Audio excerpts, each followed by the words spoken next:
स्वागत है आप सभी का पीसीएम का हीरो के इस लेटेस्ट वीडियो में।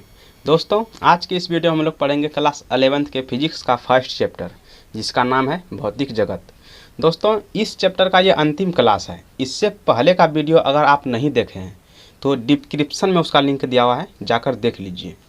और अगर वो वीडियो देख लिए हैं तो आप ये वीडियो में अंत तक बने रहिए। तो चलिए आज का क्लास स्टार्ट करते हैं। आज का जो पहला टॉपिक है वो है कुछ भौतिकवादी के प्रमुख योगदान या फिर आविष्कार। आज का पहला टॉपिक है कुछ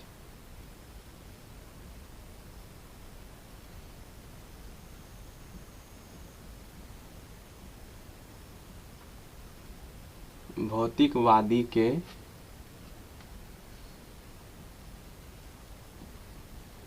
प्रमुख योगदान या आविष्कार।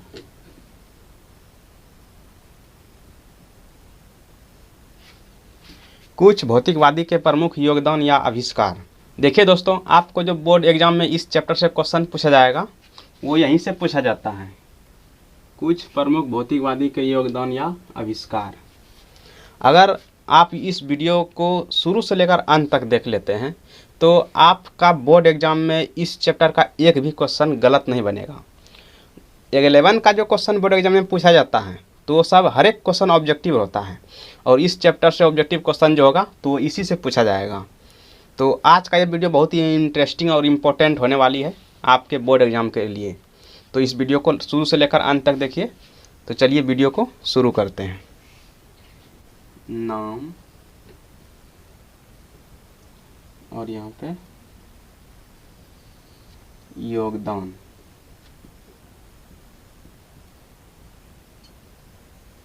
योगदान या फिर आविष्कार।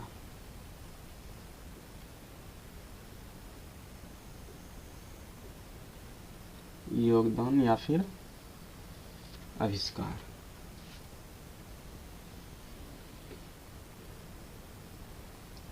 इसमें पहला जो आता है वो है आर्किमिडीज।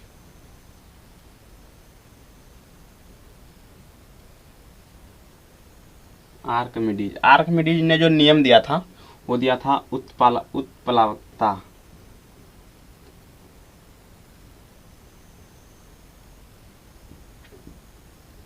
उत्प्लावकता का सिद्धांत।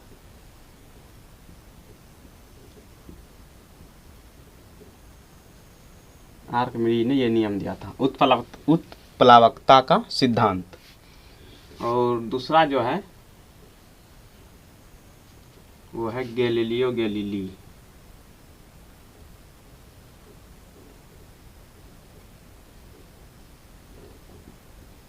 गैलीलियो गैलीली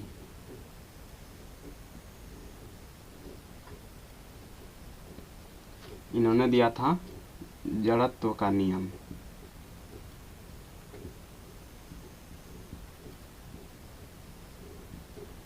जड़त्व का नियम तथा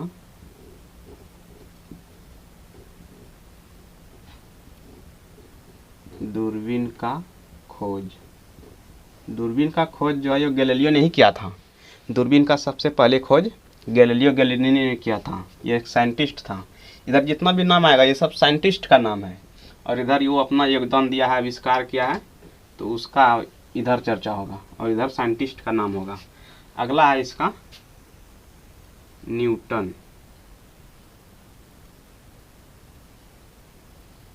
न्यूटन, इसका पूरा नाम सर आइजैक न्यूटन बोलते हैं। तो न्यूटन, इन्होंने जो दिया था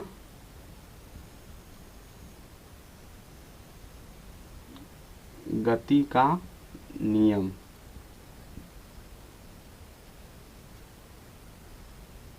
गति का नियम तथा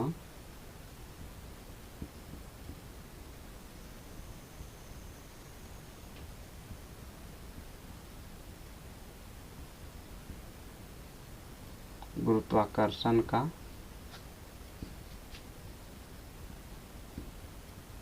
सार्वत्रिक नियम। गति का नियम, गति का 3 नियम दिया था न्यूटन ने। गति का नियम तथा गुरुत्वाकर्षण का सार्वत्रिक नियम, तो ये न्यूटन ने दिया था। तो जैसे कि आर्किमिडीज ने दिया उत्प्लावकता का सिद्धांत, गैलीलियो गैलीली ने दूरबीन का खोज किया और जड़त्व का नियम दिया, न्यूटन ने गति का 3 नियम दिया, पहला, दूसरा और तीसरा, और फिर गुरुत्वाकर्षण का सार्वत्रिक सिद्धांत या फिर नियम ये न्यूटन ने दिया। जैसे कि आपको एग्जाम में क्वेश्चन पूछा जाएगा, जैसे कि पूछ देगा कि जड़त्व का नियम या फिर दूरबीन का खोज, इस तरह से क्वेश्चन पूछेगा, दूरबीन का खोज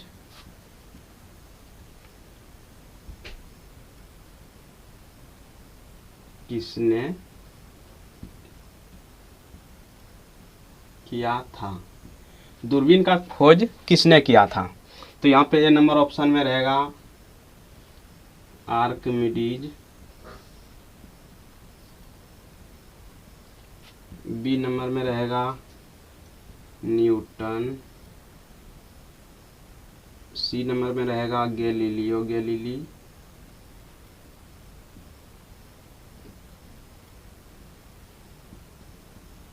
गैलीलियो गैलीली, और डी नंबर में रहेगा नन, यानी कि इनमें से कोई नहीं। तो दूरबीन का खोज किसने किया था, आर्किमिडीज, न्यूटन, गैलीलियो गैलीली या फिर इनमें से कोई नहीं। तो इसमें से ऑप्शन क्या हो जाएगा, गैलीलियो गैलीली। गैलीलियो गैलीली ने ही दूरबीन का खोज किया था और जड़त्व का नियम दिया था। तो इस तरह का आपको क्वेश्चन पूछेगा, या फिर इस तरह से भी पूछ सकता है कि गैलीलियो गैलीली ने क्या किया था, गैलीलियो गैलीली ने किसका खोज किया था। तो उसमें इस तरह से रहेगा उत्प्लावकता का सिद्धांत, दूरबीन का खोज, गुरुत्वाकर्षण नियम या फिर गति का नियम, तो इस तरह से भी रहेगा। तो उसमें गैलीलियो गैलीली ने किसका खोज किया था, तो उसमें होगा दूरबीन का खोज। अगर इसमें इस तरह से पूछा जाए कि दूरबीन का खोज किसने किया था, तब होगा गैलीलियो गैलीली। इस तरह से आपका क्वेश्चन पूछा जाएगा। तो इससे और भी और बहुत तरह का होता है। तो चलिए इसमें अभी पूरा इसको देख लेते हैं। आर्किमिडीज, इसमें साइंटिस्ट का नाम है इसमें, और इसमें उन्होंने क्या योगदान दिया और क्या आविष्कार किया। तो आर्किमिडीज आर्किमिडीज ने उत्प्लावकता का सिद्धांत दिया था, उत्प्लावकता का सिद्धांत। गैलीलियो गैलीली जड़त्व का नियम तथा दूरबीन का खोज, गैलीलियो गैलीली ने जड़त्व का नियम दिया था और दूरबीन का खोज किया था। न्यूटन ने गति का नियम तथा गुरुत्वाकर्षण का सार्वत्रिक नियम, न्यूटन ने गति का नियम और गुरुत्वाकर्षण का सार्वत्रिक नियम दिया था। उसके बाद है क्रिश्चियन हाइगेंस, ये साइंटिस्ट का नाम है। प्रकाश का तरंग सिद्धांत, प्रकाश का तरंग सिद्धांत जो है ये क्रिश्चियन हाइगेंस ने दिया था। क्रिश्चियन हाइगेंस ने प्रकाश का तरंग सिद्धांत दिया था। उसके बाद है माइकल फेराडे ने विद्युत चुंबकीय प्रेरण के नियम को दिया था, विद्युत चुंबकीय प्रेरण का नियम ये माइकल फेराडे ने दिया। उसके बाद है जे जे थॉमसन ने इलेक्ट्रॉन का खोज किया था, इलेक्ट्रॉन का खोज। अगर आपको बोर्ड एग्जाम में क्वेश्चन पूछ दे कि इलेक्ट्रॉन का खोज किसने किया था, तो उसमें ऑप्शन दे देगा रदरफोर्ड, जेम्स चैडविक और फिर जे थॉमसन। इसमें से क्या आंसर होगा, जे थॉमसन, यानी कि इलेक्ट्रॉन का खोज जे थॉमसन ने किया था। ये सब चीज़ आपको याद रखना पड़ेगा, ये सब चीज़ आप याद कर लीजिएगा, तभी आपका बोर्ड एग्जाम में क्वेश्चन गलत नहीं होगा और आप बढ़िया से बना के आएंगे, उसका टिक करके आएंगे ऑब्जेक्टिव क्वेश्चन को। जैसे कि रदरफोर्ड या फिर गोल्डस्टीन, प्रोटॉन का खोज 2 वैज्ञानिकों ने मिलकर किया था, एक रदरफोर्ड और दूसरा गोल्डस्टीन। तो अगर इसमें क्वेश्चन आएगा कि प्रोटॉन का खोज किसने किया, अगर ऑप्शन में रहेगा गोल्डस्टीन तो गोल्डस्टीन लगाएंगे, और रदरफोर्ड रहेगा तो रदरफोर्ड लगाएंगे, यानी कि दोनों सही होगा। इसमें प्रोटॉन का खोज किसने किया था, अगर गोल्डस्टीन बोलेंगे तो वो भी सही होगा, और रदरफोर्ड बोलेंगे तो वो भी सही होगा, यानी कि प्रोटॉन का खोज दोनों ने मिलकर किया था। उसके बाद है न्यूट्रॉन का खोज किसने किया था, जेम्स चैडविक ने न्यूट्रॉन का खोज किया था। उसके बाद है अल्बर्ट आइंस्टाइन ने, आप तो जानते होंगे, प्रकाश विद्युत प्रभाव एवं सापेक्षता का सिद्धांत दिया था। इन्होंने ही मतलब कि प्रकाश विद्युत प्रभाव एवं सापेक्षता का सिद्धांत दिया था, जो कि सापेक्षता का सिद्धांत बोलता है कि हम एक साथ गति में भी रह सकते हैं और विराम में भी रह सकते हैं। जैसे कि अगर हम ट्रेन पर चल रहे हैं और ट्रेन पर बैठे व्यक्ति के मुकाबले हम लोग क्या रहेंगे, स्थिर अवस्था में रहेंगे, विराम अवस्था में, और ट्रेन के बाहर में कोई व्यक्ति खड़ा है तो उसके सापेक्ष में क्या रहेंगे, गति की अवस्था में। तो यही बोलता है कि सापेक्षता का सिद्धांत यही बोलता है कि एक ही स्थिति में हम गति में भी रह सकते हैं और विराम में भी रह सकते हैं। तो यही सिद्धांत जो दिया था ये अल्बर्ट आइंस्टाइन ने, उसी को बोलते हैं सापेक्षता का सिद्धांत। तो अल्बर्ट आइंस्टाइन ने प्रकाश विद्युत प्रभाव एवं सापेक्षता का सिद्धांत दिया था। और इसके आगे हम लोग देख लेते हैं। पहले आप इसका स्क्रीनशॉट लीजिए या फिर इसको कॉपी में लिखते हैं तो कॉपी में लिख लीजिए। उसके बाद हम इसमें और अभी लिखेंगे, थोड़ा इतना भी इम्पोर्टेंट है, मेन हम लिखा देंगे। और उसके बाद आप किताब में भी देख लीजिएगा, अगर उसमें भी आपको कोई मेन लगेगा तो उसको भी बना लीजिए। तो इसका पहले आप स्क्रीनशॉट लीजिए, उसके बाद हम इसमें और लिखेंगे अभी। तो चलिए स्क्रीनशॉट लीजिए।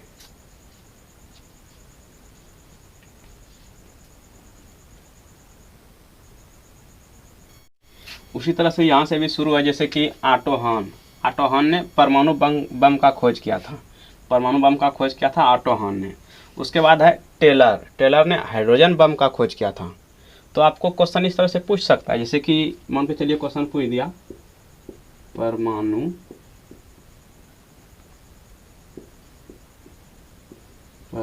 बम का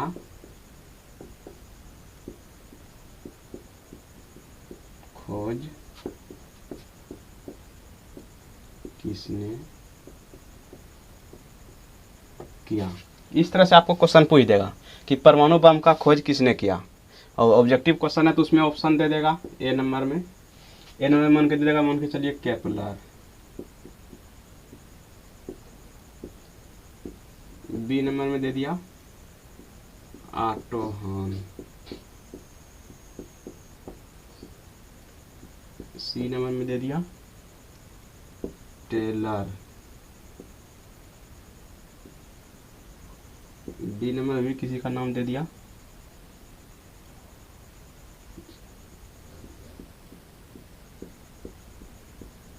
एडरसन।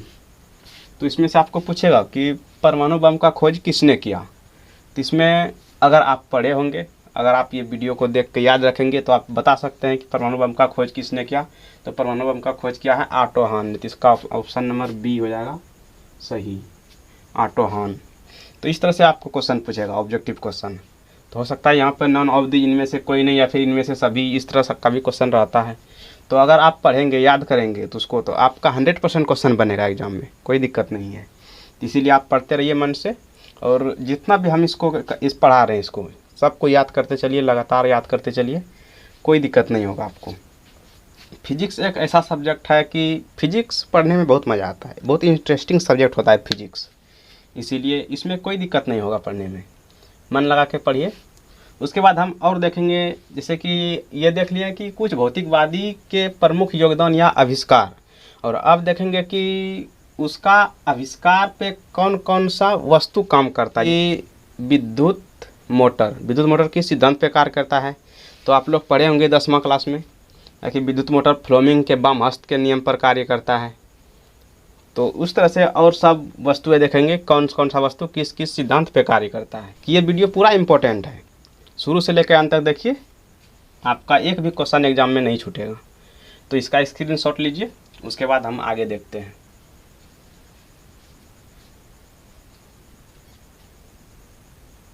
तो चलिए अब देखते हैं अगला टॉपिक जो है वो है प्रौद्योगिकी एवं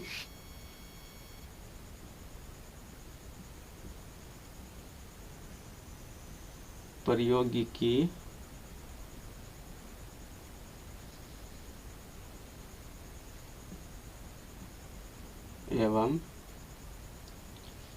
एवं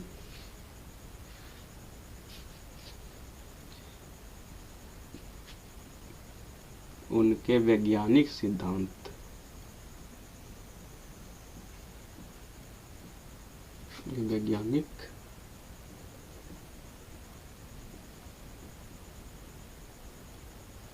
प्रौद्योगिकी एवं उनके वैज्ञानिक सिद्धांत। प्रौद्योगिकी मतलब प्रयोग में आने वाली वस्तुएं, विद्युत मोटर, विद्युत जनित्र, ट्रांसफार्मर, साइक्लोट्रॉन। तो ये सब जितना भी वस्तुएं हैं प्रौद्योगिकी, यानी कि आविष्कार किया हुआ साइंटिस्ट का, तो वो कौन सा वस्तु किस सिद्धांत पे कार्य करता है, तो वो देखना है। ये भी बहुत ही इंपॉर्टेंट होता है, बहुत एग्जाम में पूछा जाता है, प्रौद्योगिकी एवं उनके सिद्धांत। तो इधर लिखेंगे प्रौद्योगिकी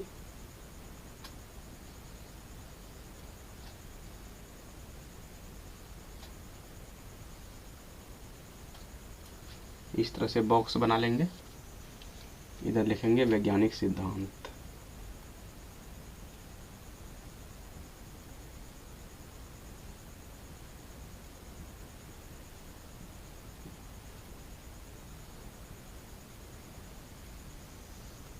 प्रौद्योगिकी एवं उनके वैज्ञानिक सिद्धांत। चलिए इसमें देख लेते हैं। पहला जो आता है वो आता है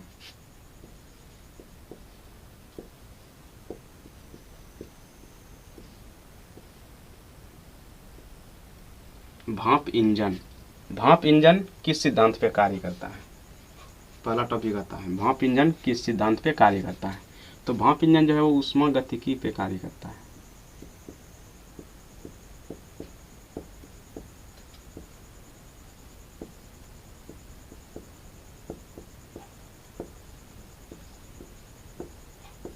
ऊष्मागतिकी के नियम पर भाप इंजन जो है ऊष्मागतिकी के नियम पर कार्य करता है।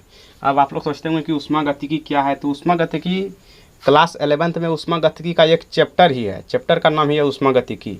तो उसमें ऊष्मागतिकी के बारे में, ऊष्मागतिकी के नियम के बारे में बहुत ही डिटेल से पढ़ेंगे आगे आने वाले चैप्टर में।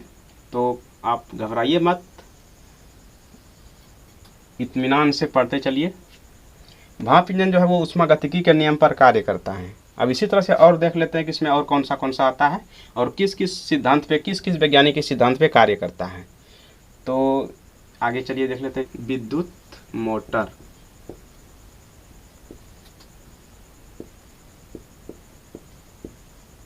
विद्युत मोटर ये जो कार्य करता है ये फ्लोमिंग के वामहस्त नियम पर कार्य करता है। 10वां में पढ़े होंगे आप लोग, फ्लोमिंग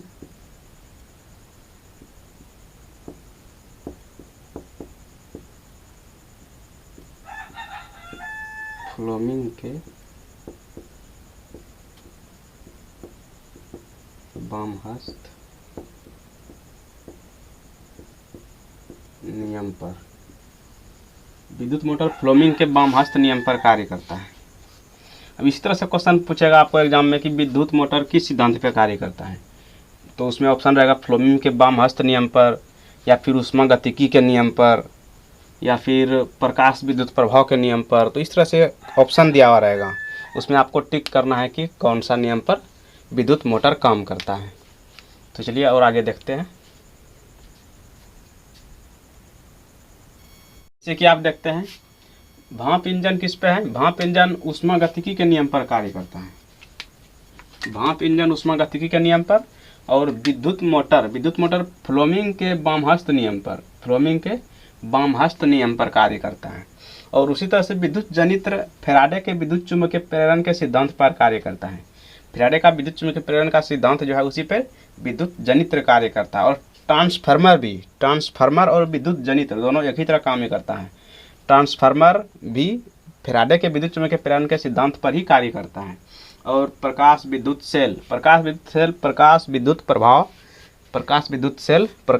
प्रभाव के नियम पर कार्य करता है। और उस तरह से फिर रेडियो तथा टीवी यानी कि इसको टेलीविज़न बोलते हैं। रेडियो तथा टीवी ये विद्युत चुम्बकीय तरंग उत्पादन संचरण का जो सिद्धांत है उस पर कार्य करता है। और फिर उसके बाद आता है रॉकेट। तो रॉकेट संवेग संरक्षण के सिद्धांत पर कार्य करता है। और न्यूटन के गति के तीसरा नियम पर। रॉकेट न्यूटन की गति के तीसरा नियम पर। न्यूटन, आप सोचेंगे कि न्यूटन की गति का तीसरा नियम क्या है। जैसे कि न्यूटन की गति का तीसरा नियम बोलता है कि तुम जिस बल से किसी वस्तु को उधर फेंकोगे आगे की ओर, उसी बल से तुम्हारे हाथ को भी वो वस्तु पीछे की ओर फेंकेगा। यानी कि रॉकेट से जो धुआं और आग निकलता है, तो वो जिस स्पीड से आग पीछे की ओर बढ़ता है उसी स्पीड से रॉकेट ऊपर की ओर उठता है। तो वही रॉकेट न्यूटन की गति के तीसरे नियम पर कार्य करता है। और संवेग संरक्षण का नियम भी वही बोलता है कि जितना गति पीछे करेगा उतना गति आगे भी करेगा। यानी कि अगर नाव पर खड़े रहेंगे, पानी में नाव पर खड़े होंगे, और नाव से अगर आप आगे की ओर कूदेंगे, तो जितना आगे आप जाएंगे उतना पीछे नाव भी फेंका जाता है। अपने पैर से नाव को उधर धक्का देना पड़ता है। तो वही संवेग संरक्षण का सिद्धांत कहलाता है। उसके बाद है प्रकाशिक तंतु, यानी कि पूर्ण आंतरिक परावर्तन के नियम पर। प्रकाशिक तंतु जो है पूर्ण आंतरिक परावर्तन के नियम पर कार्य करता है। उसके बाद है वायुयान। वायुयान तरल गतिकी में बर्नौली का सिद्धांत, तरल गतिकी में जो बर्नौली का सिद्धांत है उस पर ये वायुयान कार्य करता है। उसके बाद है नाभिकीय रिएक्टर। नाभिकीय रिएक्टर नियंत्रित नाभिकीय विखंडन, नियंत्रित नाभिकीय विखंडन के सिद्धांत पर कार्य करता है नाभिकीय रिएक्टर। तो ये है हम लोगों का आज का क्लास, और ये सब आप बहुत ही इम्पोर्टेंट है, ये सब आपको एग्जाम में पूछा जाएगा कि विद्युत जनित्र किस सिद्धांत पे कार्य करता है। उसमें आपको बताना होगा कि विद्युत जनित्र किस सिद्धांत पे कार्य करता है। तो इसको आप बढ़िया से पढ़ लीजिए, याद कर लीजिएगा। और उसके बाद इस चैप्टर से ये चैप्टर जो है क्लास 11th का फर्स्ट चैप्टर आज ख़त्म हो गया। अब आगे जो स्टार्ट करेंगे तो वो क्लास 11th का दूसरा चैप्टर स्टार्ट करेंगे, यानी कि सेकेंड चैप्टर। तो ये क्लास का इस चैप्टर का जो भी क्वेश्चन आता है बोर्ड एग्जाम में पूछा जाता है ऑब्जेक्टिव क्वेश्चन, तो इसी टाइप का क्वेश्चन पूछा जाता है जितना भी ऑब्जेक्टिव क्वेश्चन होगा। जैसे कि पूछ देगा कि भाप इंजन किस सिद्धांत पे कार्य करता है, 4 ऑप्शन दे देगा, उसमें से आपको टिक लगाना पड़ेगा। तो भाप इंजन ऊष्मागतिकी के सिद्धांत पर कार्य करता है, तो इस तरह से आपको टिक लगाना है या फिर वहाँ पे मार्किंग करना है। तो इसका स्क्रीनशॉट लीजिए, उसके बाद देखते हैं। फिजिक्स का दूसरा चैप्टर होगा, फिजिक्स का दूसरा चैप्टर जिसका नाम है, फिजिक्स के दूसरे चैप्टर का नाम है मात्रक एवं मापन। तो वो चैप्टर चालू करेंगे हम लोग। और आप किस क्लास के स्टूडेंट हैं कमेंट में ज़रूर बताइएगा, और आप किस टॉपिक पर, किस चैप्टर पर, अगर मैथ या फिर केमिस्ट्री का भी आप अगर वीडियो चाहते हैं तो कमेंट करके बताइए कमेंट बॉक्स में कि मैथ का या फिर केमिस्ट्री का वीडियो बनाने, तो हम उसका भी वीडियो बना देंगे। अभी हम फिजिक्स का वीडियो बना रहे हैं क्लास 11th का। आप अगर हम यहाँ पे क्लास 9 से 12 तक का पढ़ाई होती है यहाँ पे। तो अगर आप 9 से लेकर 12 तक किसी भी क्लास के स्टूडेंट कमेंट बॉक्स में कमेंट कीजिए, और आप जिस टॉपिक पर वीडियो चाहते हैं, जिस चैप्टर पे वीडियो चाहते हैं, या फिर फिजिक्स, केमिस्ट्री या फिर मैथ, तीनों में किसी का भी वीडियो हम आपको बना के देंगे। तो आप कमेंट कीजिए कि आप किस क्लास के स्टूडेंट हैं और किस टॉपिक पर वीडियो चाहते हैं, फिजिक्स, केमिस्ट्री या फिर मैथ। तो अभी हम तो फिजिक्स पढ़ा ही रहे हैं। अगर आप 12 का फिजिक्स चाहते हैं तो कमेंट कीजिए, 9 का फिजिक्स चाहते हैं, 9 का केमिस्ट्री चाहते हैं, 9 का मैथ चाहते हैं, 10 का, 11 का, जो भी सब्जेक्ट का भी आप चैप्टर, किस चैप्टर का चाहते हैं तो आप कमेंट कीजिए। हम लगातार पढ़ाते रहेंगे। क्लास 11th का स्टार्ट किए हैं, आप क्लास 12 का भी स्टार्ट करेंगे और लगातार चलते रहेगा। Physics, chemistry, math, physics, chemistry, math, इस तरह से चलते रहेगा। तो आप कमेंट कीजिए कि आप किस क्लास के स्टूडेंट हैं, और इस चैनल को ज़्यादा से ज़्यादा शेयर कीजिए अपने दोस्तों में। वीडियो को लाइक कीजिए। इस टॉपिक पर वीडियो चाहते हैं, मैथ का वीडियो चाहते हैं, मैथ का भी वीडियो देंगे। तो आज के लिए इतना ही, मिलते हैं अगले वीडियो में। तब तक के लिए बहुत बहुत धन्यवाद।